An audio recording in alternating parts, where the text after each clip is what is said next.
Another strategy we can think about in this context is if we are allowing for the fact that we might be able to choose which sets of thoughts we focus on, we might want to think a lot about what we are putting into our mind. So, for me in particular, this relates to consumption of news.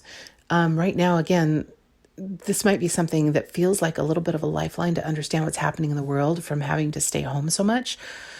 But at the same time, what we're consuming, we need a filter on it, or maybe a way to limit what we expose ourselves to or how much at one time or during any given day, because there's just no two ways about it. News is going to be reporting alarming and disturbing and fearful things. That's what news is about. Almost none of it is about the hopeful aspects of what might happen. That's not how newspapers and news organizations sell. They sell it based on fear and sensationalism, and we all know that.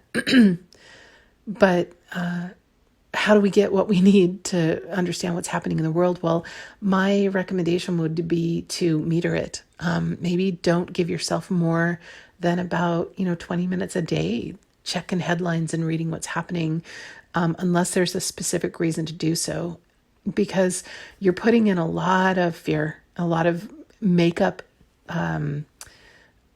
conjecture about what might happen. And news is the same as other thoughts. It's reporting, it's imagining, it's a lot of what's being forecast we don't know. And so you get a choice,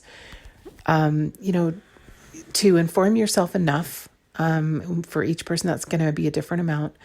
But when it starts to go past what's useful and what you need to know to live your life and make decisions for yourself and your family, then it starts to become just fuel for negative, scared, low vibrational thoughts. And I'd really recommend, and what I've been doing is, just going hours without checking news, trying to just do what I need to do in my life. And then I'll let myself check it for maybe 15 or 20 minutes to see what's going on, see if there's been a new announcement that affects me or my business, and then put it down.